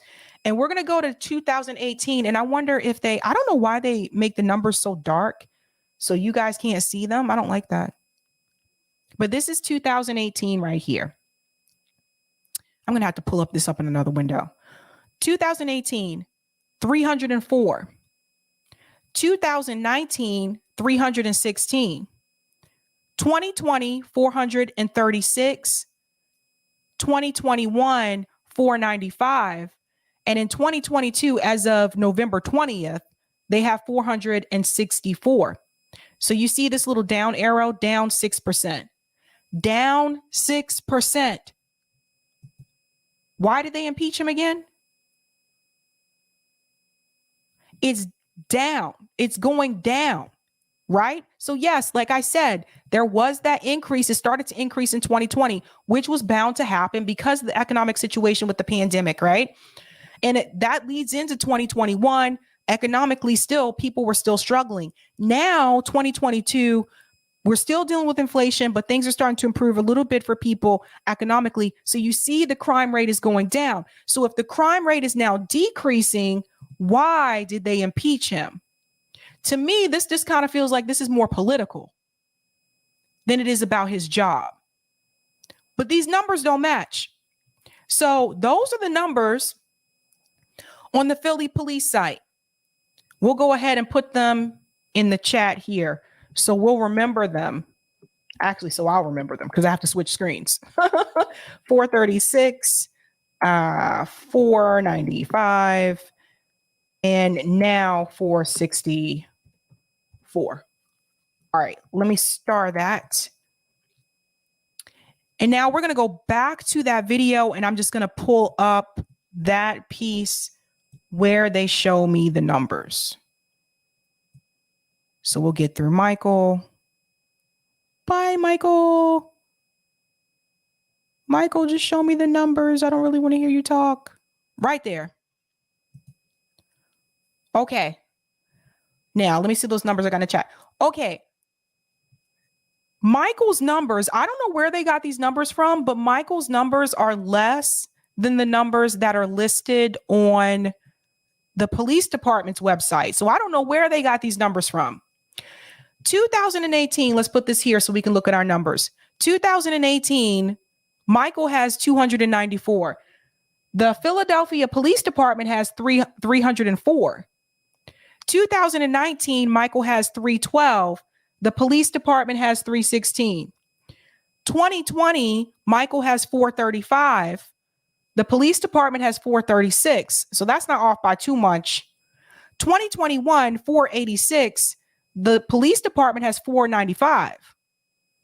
And then 2022, 460. The police department has 464. So the numbers are off. And I know some people are like, oh, that's just too particular. But no, I mean, these numbers are off. So I don't know where they got their numbers from. But that was something that I did want to point out there. Regardless, though, it's very clear to me that this just seems like it's more about politics than it is about corruption, because I still don't understand what he did, as being corrupt. He did what he ran on, and 70% of the people voted for him. Let me go to some of the comments here. Optimism of the will, backlash for anyone challenging the fascist police state. I could see that as well. Bill says the cops in Philly don't like him.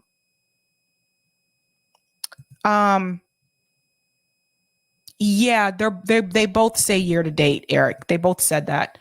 Bill, the cops in Philly don't like him. The GOP in PA was just looking for any excuse to impeach. JB, as poverty goes up, crime follows at a commensurate rate. These politicians can't or won't put two and two together. Right. Because if that's the case, then basically you could say that to every DA in these cities over the past 2 years. Angela, they didn't lift anyone out of poverty. They gave some families a taste of not poverty and then took it away. Diabolical. That's true. Jonathan, if I lived in Philly, I would have voted for him again. Philadelphia has a very high poverty rate and they have limited economic opportunities, except in except in EDs and meds. That's why I left. Yeah. So what people don't understand, basically, it's more so a place for people in terms of economic opportunities if you have those advanced degrees. If you have that, like the Master of Education or Doctorate of Education.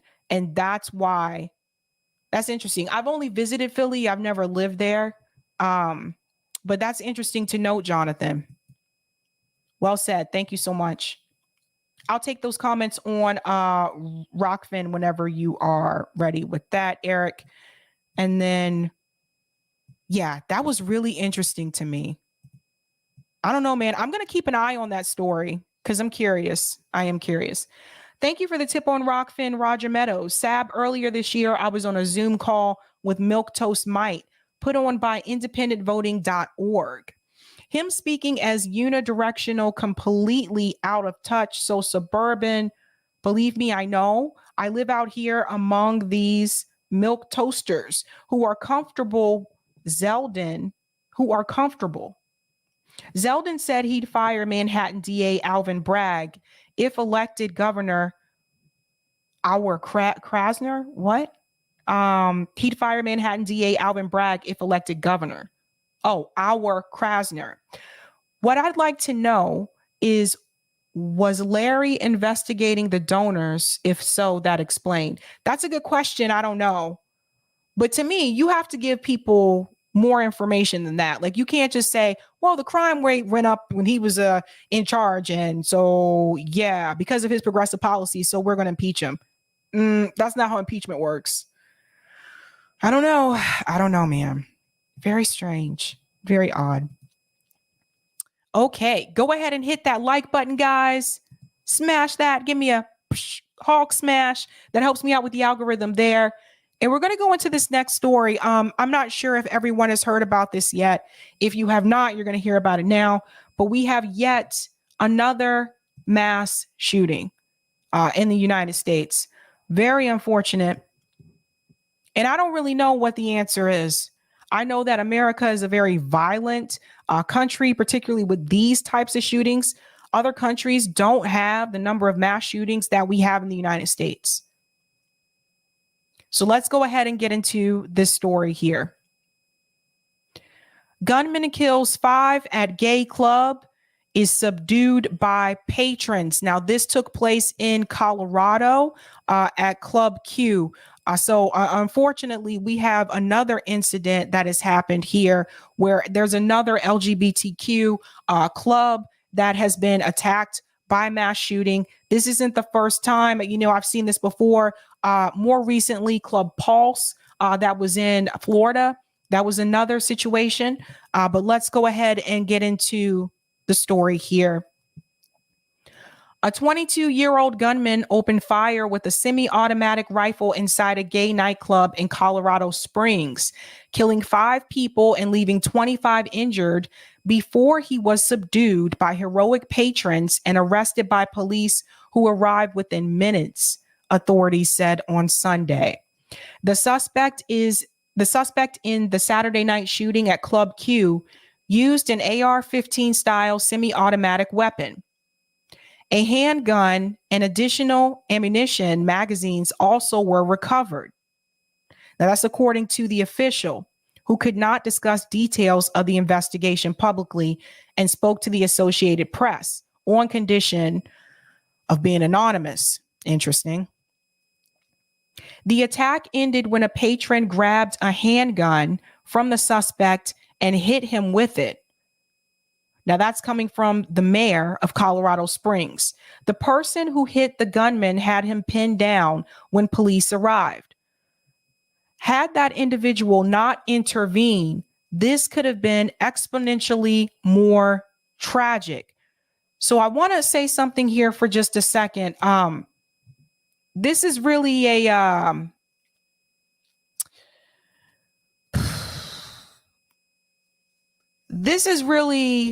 a scary thing to do, right? Intervening and trying to stop the gunman yourself. But this person who did this, they actually prevented more murders. And like I said, that is not something that is easy to do. But somebody took it upon themselves and said, yo, I have to stop this person. I have to do something. And I hate to say it, but mass shootings are the perfect example of another situation where the police don't prevent crime. Because by the time police come onto the scene, the casualties are already done. And as we saw with the school shooting in Uvalde, Texas, the police got there when they could have stopped the gunman and they chose not to intervene. They were there for a whole hour. We went over all of that. We talked about that. They were there for like a whole hour and they chose not to intervene. Here's someone who's not a police officer, but they were there and they jumped in to intervene. Let's go on. On its Facebook page, the club called it a hate attack. Investigators were still determining a motive and whether to prosecute it as a hate crime. Charges against the suspect will likely include first-degree murder. Likely? Will likely include first-degree? Of course it's first-degree. Police identified the alleged gunman as Anderson Lee Aldrich, who was in custody and being treated for injuries. Aldrich was arrested in 2021 after his mother reported he threatened her with a homemade bomb and other weapons, said authorities. So again, this is another individual that the police knew was already a problem. Anyone who is willing to threaten their mom with explosives, this is a problem. This is someone who they ain't got it. They're not all up there, upstairs. There's maybe some things missing up there. And I say this because we see this happen over and over again. There's a mass shooting. And then the stories about the mass shooter come out and they're like, oh yeah, there were concerns about them before. Let's go on. No explosive was found, authorities said at the time, and the Gazette of Colorado Springs reported the prosecutors did not pursue any charges and that records were sealed. Why were the records sealed? This is something I have to know. Why were the records sealed? A homemade, wow. Of the 25 injured, at least 7 were if anything, I'm sorry, I have to go back up here. If anything, even though they didn't find anything, the fact that this man threatened to blow up his mom, this individual should have had immediate mental health therapy. Immediately, they should have seen a mental health specialist. Let's go on. Of the 25 injured, at least 7 were in critical condition. Some were hurt trying to flee, and it was unclear if all of the victims were shot. Now, that's coming from a police spokesperson. Suthers said there was reason to hope that all of those hospitalized would recover. The shooting rekindled memories of the 2016 massacre at the Pulse Gay nightclub in Orlando, Florida. That shooting killed 49 people. I remember that one. I reported on that one as well. Colorado has experienced several mass killings, including Columbine High School in 1999, a movie theater in suburban Denver in 2012, and the Boulder supermarket last year. I didn't even think about it like that. Like, I do remember Columbine. I'll never forget Columbine because that was like the first school shooting that I heard about. So I'll always remember that one. But I forgot about these other ones.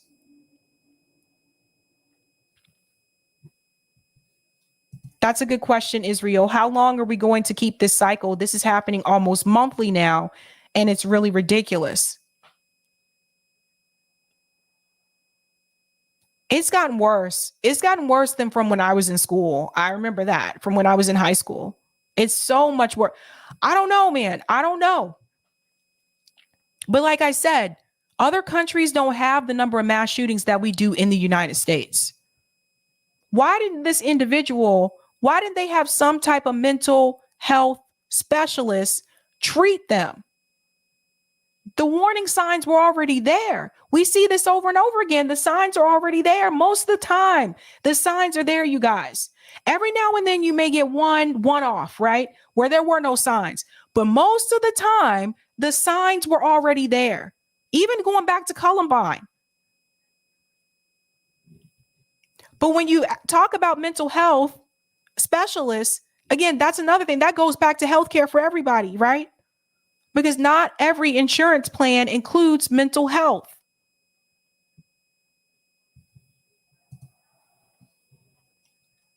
It was the 6th mass killing this month and came in a year when the nation was shaken by the deaths of 21 in a school shooting in Uvalde, Texas. Authorities were called to Club Q at 11:57 p.m. Saturday with the report of a shooting, and the first officer arrived at midnight. Joshua Thurman said he was in the club with about 24 other people and was dancing when the shots began. He initially thought, so how did he get... Look, I haven't been clubbing in a long time, okay? I have not been clubbing in a long time. When I used to go clubbing with my friends, you couldn't even get past the bounce. Let me know if you're in the chat. You remember you went clubbing back in the day. You couldn't even get past the bouncer. Like, you couldn't even, especially when we were in college. Give me a break. Especially if you were a guy. They were harder on the guys than they were on the women. I'm just going to keep it real. They were so much harder on the guys. Like, they would tell the guys, like, look, you can't wear that belt. You can't wear that hat.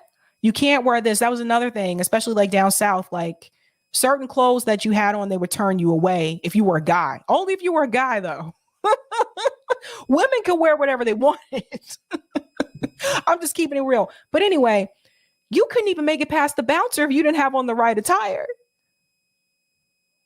The bouncers were mean. They were nice to the women. They were mean to the men. So I don't even know, like, how did he make it through? How did he make it past the bouncer with the rifle? Let's go on.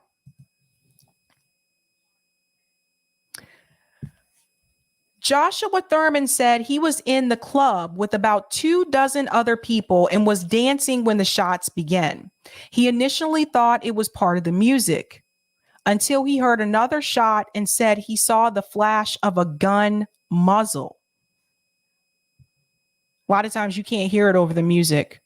Thurman, 34, said he ran with another person to a dressing room where someone was already hiding. They locked the door, turned off the lights, and got on the floor, but could hear the violence unfolding, including the gunman getting beaten up, he added. I could have lost my life over what? What was the purpose? We were just enjoying ourselves. We weren't harming anyone. We were in our space, our community, our home, enjoying ourselves like everybody else does. This is another thing, too, when you take it to their front door. For the people who have problems with people who are LGBTQ or they don't like them in their space, this guy went to their space, though.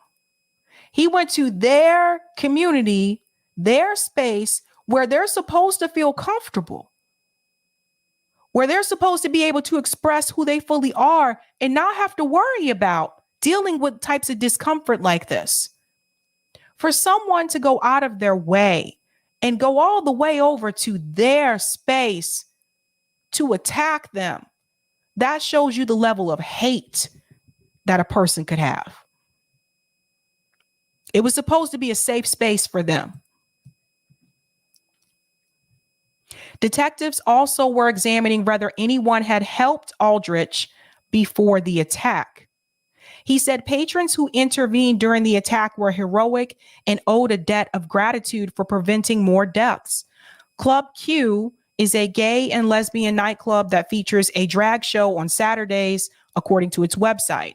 Club Q's Facebook page said planned entertainment included a punk and alternative show, preceding a birthday dance party with Sunday all ages drag brunch. Now, I know some people don't agree with that, but again, it's their space. Southers noted that the club had operated for 21 years and had not reported any threats before Saturday's attack. Drag events have become a focus of anti-LGBTQ rhetoric and protests recently, as opponents, including politicians, have proposed banning children from them, falsely claiming they're used to groom children. Attorney General Merrick Garland was briefed on the shooting, and the FBI was assisting police with the investigation.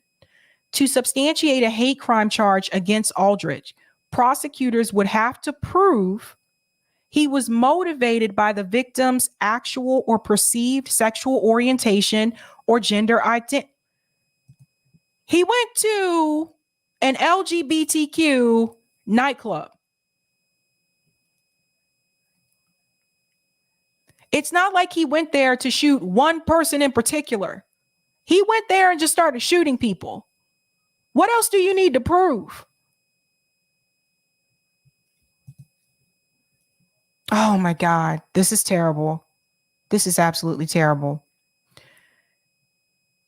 So far, the suspect has not been cooperative in interviews with investigators and has not given them clear insight yet about the motivation for the attack. President Joe Biden said that while the motive for the shootings was not yet clear, we know that the LGBTQI+ community has been subjected to horrific hate violence in recent years. Places that are supposed to be safe spaces of acceptance and celebration should never be turned into places of terror and violence. We cannot and must not tolerate hate. Colorado Governor Jared Polis, who became the first openly gay man in the U.S. to be elected governor in 2018, called the shooting sickening. My heart breaks for the family and friends of those lost, injured, and traumatized. Colorado stands with our LGBTQ community and everyone impacted by this tragedy as we mourn.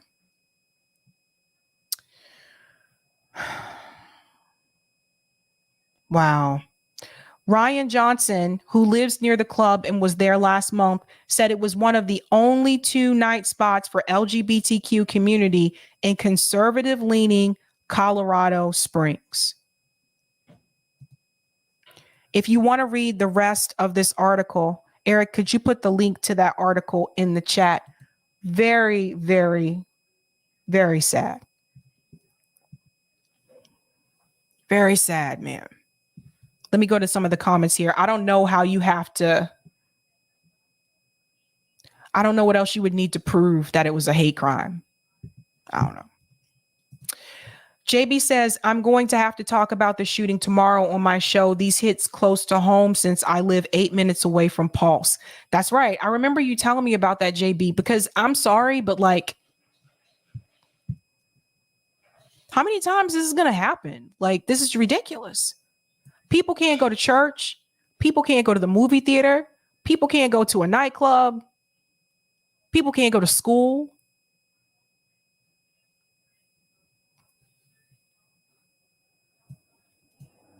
There's a problem with the culture that we have in this country where people just have so much hate that they would take it to those lengths.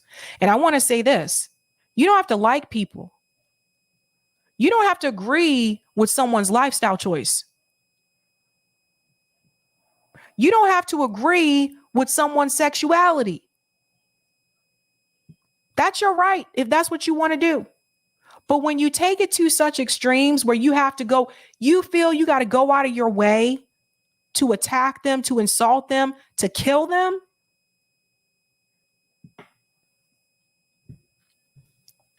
Terrible, terrible, terrible, terrible. Angela, jumping ahead a bit in the article, but Biden saying in recent years, where has he been? It's more than just recent years. That's right. It's been going on, man. This has been happening. Well said. Sebastian, America is built on violence, so I'm not surprised. Thank you for the super chat, Rob. Donating to Sabby's mental health plan. That's sweet, Rob. That's sweet. All right, we're going to get into our last story here. This was interesting because for once, here's something I actually agree with Cenk Uygur about. So Cenk Uygur is not too happy that Hakeem Jeffries is up to be minority leader of the House. I'm not happy about it either. I talked about this the other day. Hakeem Jeffries is very much against progressive policies. For those who are not aware, Hakeem Jeffries is not for Medicare for all. I'm going to show you a clip about that in a second. And although Nancy Pelosi was also really not for these policies either, the progressive members in Congress, they're actually going to have a harder time with Hakeem Jeffries than they did with Nancy Pelosi. So what I would recommend that the squad members do not vote for Hakeem Jeffries. And apparently, Cenk Uygur seems to feel the same way. So this is new for me. This is new for me. We're going to get into the hypocrisy here in a second. So Cenk Uygur said, I've said about 20 times on air that Nancy Pelosi would hand off leadership to Hakeem Jeffries.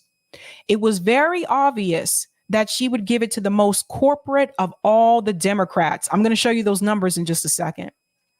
Some progressives thought Pelosi would back them if they just played ball. A ridiculous strategy. Some progressives thought that Pelosi would back them if they just played ball. A ridiculous strategy. But that is why we wanted them to force the vote for Medicare for all and hold Nancy Pelosi's speakership at bay. But Cenk Uygur didn't agree with that. Cenk Uygur didn't want force the vote. You guys, you see it now? You see it now. What was it all for? Because in the end, Nancy Pelosi stepped down anyway. So it's been 2 years. So, which I believe was planned. So if that was the plan, this is why I said they should have just forced the vote for Medicare for all.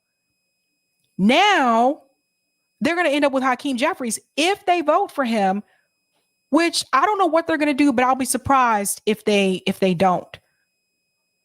But now here is Cenk basically admitting that they should have forced the vote because we didn't get anything from Nancy Pelosi. You see what I'm saying? We didn't get any progressive policies passed. So what was the point of voting for Nancy Pelosi as speaker if you were a progressive member? Now let's go on. He goes on to say, let's be honest, progressive leadership in Congress has been a disaster. We've gotten almost none of our priorities passed. We have not used any of our power or leverage. They went with the trust leadership strategy, which was both naive and craven. It led to zero results. Oh, so Cenk agrees that they should have just forced the vote. I mean, it's just like, you know, they didn't get anything for it. You know, it's like they got nothing. Yeah, Nancy, I'll vote for you. Yeah, for what? What did you get? Nothing. Maybe they got to keep their seats. I don't know. But nothing for progressive policies. So this was a problem. So he goes on to say, I don't know why any progressive would vote for Hakeem Jeffries for leader. He is diametrically opposed to us on most of our policy priorities and represents the corporate wing of the party. And he went as far as to tag all of them, including Summer for PA.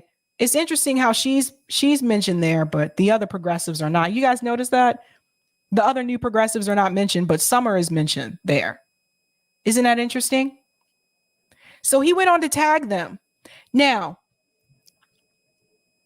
Colin came in here too. This is the point. Colin said, I don't know why any progressive would vote for Speaker Pelosi for leader, but they did anyway. Exactly. So how corporate is Hakeem Jeffries? Let's take a look at that. You guys know we're about to pull some receipts. We got to go into open secrets. Let's see exactly who he's taking money from and how much money he's taking. And then I'm going to show you a clip of Hakeem Jeffries to show you exactly where he really stands on these issues. Here we go. So this is Hakeem Jeffries. Now this is for 2022. Open secrets here. Now this is campaign committee only. And let's go down here. And that's him. Let's see where he's getting a lot of his money from. Wonder if I can make this a little bit, or I can make it bigger here. I'm going to make this a little bit bigger. His number one top contributor, Pro-Israel America PAC.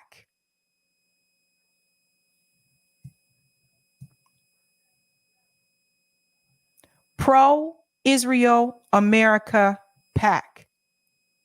Now you got to watch this. This part's tricky because see here, he has it listed $213,450 under individuals. So these are individual contributions, but look at who they're coming from. Pro-Israel America PAC.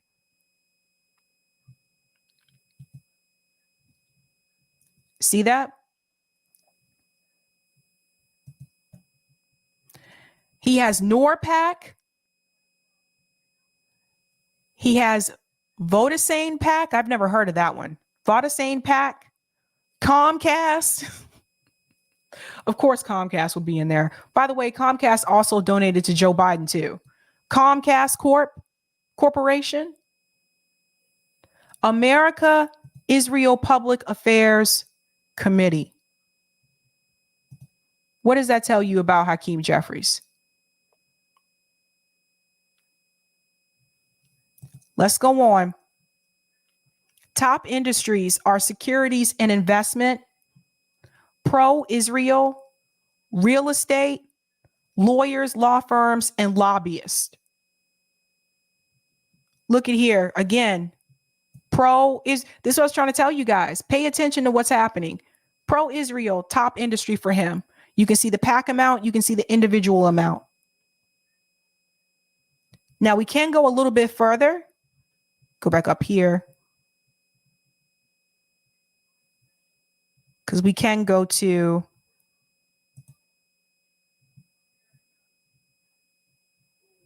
did I not press it right?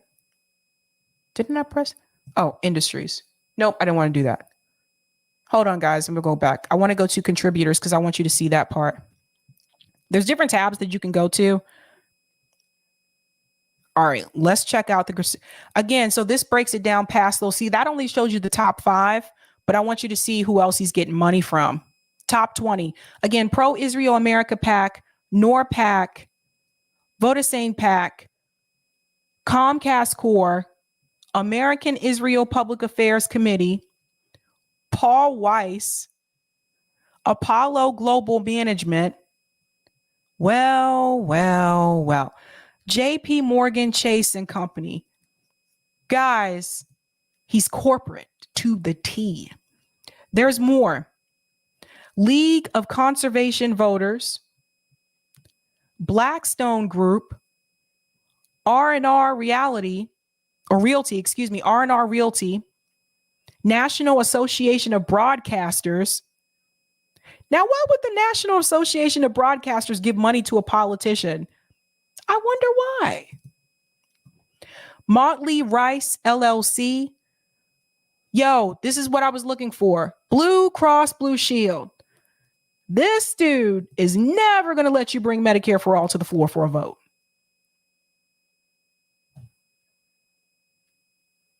All the ones you don't want them to have. Blue Cross Blue Shield, Medicare for All is not going to be brought to the floor for a vote under him. It wasn't going to be brought under Nancy Pelosi either, but you know it's definitely not going to be brought under him. Let's go on. Warner Brothers Discovery. By the way, they own CNN. We went over that last week. Warner Brothers Discovery owns CNN. You guys see how this is all connected? Look at all this. Microsoft. And that's just the top 20. That's what you're getting with Hakeem Jeffries. He might be younger than Nancy Pelosi. He may fit the identity card. They can say, oh, there'll be a black man he'll fit that too. But you ain't getting nothing. None of these progressive policies are going to be passed under him. Now, here's a video here from TYT. I want you to see this. This is actually from 3 years ago. 3 years ago, complaining about Hakeem Jeffries and his disdain for progressive candidates. Listen to this. A lot of people, like I said, social media go, how dare you, Cenk? Hakeem Jeffries is perfectly progressive. Well, okay, it's a good thing he's on television because he's running for this. So you tell me if you think he's perfectly progressive. We know the progressive position is Medicare for all. So is Hakeem Jeffries interested in single payer? Let's find out. Would you be pushing for things like single payer, more of the progressive agenda? Well, I'm a pragmatic progressive. I think that we all want to move toward universality of health care coverage, but we have to start by strengthening the Affordable Care Act. Did you guys catch that term? Yes, JB, that's right. Did you guys catch that term? I'm a pragmatic progressive. That's this term they're throwing around now. I'm a pragmatic progressive. Listen to the way he explains it. He starts this off. Would you be pushing for things like single payer, more of the progressive agenda? Well, I'm a pragmatic progressive. I think that we all want to move toward universality of health care coverage, but we have to start by strengthening the Affordable Care Act, by lowering the high cost of prescription drugs, and by making sure that we can protect people with pre-existing conditions. Those were our promises to the electorate. That's what helped us win the majority. We got to pause there. Notice how he says we have to start by strengthening the Affordable Care Act. No, you don't. You really don't. The president can just institute this through executive order. And all you have to do, those of you in the House, is just not try to veto it. Why does he say we have to do it that way? Why do we got to do it that way? Because a lot of the politicians take money from big pharma. That's why he's saying that, which, by the way, the process that he's talking about, let's strengthen the Affordable Care Act. Let's start off with that. And then let's go to cutting the prices for prescription drugs. Then let's get to that step. Then let's get to this step. By the time we get to the point where you're supposed to have universal health care, most of us wouldn't even be alive. That's just another way to stall the process so it actually doesn't end up happening. So he tried to come across like he's saying the right things. You know, I'm a pragmatic progressive. We all want to move towards universal health care. If that's the case, you wouldn't be taking money from Blue Cross Blue Shield. Let's go on. We've got to fight for the people, specifically on the issues that we have discussed with the American people as part of our closing argument. In other words, that's a hell to the no. No, we are not going to do single payer. We're going to fight for people with pre-existing conditions. What do you mean? That's the status quo. That's Obamacare. And that's as far as they really want to go. That's the thing. That's really as far as they really want to go. Single payer it's not new. It's not new. Like I told you guys, I showed the video of Nancy Pelosi promoting it in 1993. So what happened to that bill? I'm going to try to see if I can find the gentlemen who wrote that bill to find out like what happened to this bill, to see if they'll come on, because I really want to know what the hell happened. So it never moved forward, right? So again, this video here is from 3 years ago. 3 years ago. Let's go on. There's something else. Oh, wow. The Democrats have gathered up the courage to fight for the status quo. Oh my God. Profiling courage. My bad. I didn't know Hakeem Jeffries was that progressive. Okay, so, well, how about the wall? I mean, this is a layup, the Trump wall. You're against that, right? I mean, and you're gonna come out on fire on the wall. It's a layup. It's the wall, Trump's wall. Let's see how he does on a layup. Donald Trump wants to fund his border wall. I would make the argument that the images down there that we're seeing in Tijuana are the images that he would want to see in order to back him up in this fight for his border wall. Is there any deal that you can make with him for that? Is it a deal for DACA? Anything that you can do that would give him some funding for that wall? Well, I think that's a discussion for all of us as a caucus to have as it relates to the right. Running for a leadership position. Well, listen, I think don't we deserve your opinion? Well, certainly. What I think, listen, you know, there are serious decisions that are going to have to be made with respect to issues that involve a possible government shutdown, and I think that we have to have a consensus position. Yeah. Again, word salad, political talk. Again, this video is from 3 years ago. So people were warned about Hakeem Jeffries back then. And she said, even back then, she said, you're applying for a leadership position.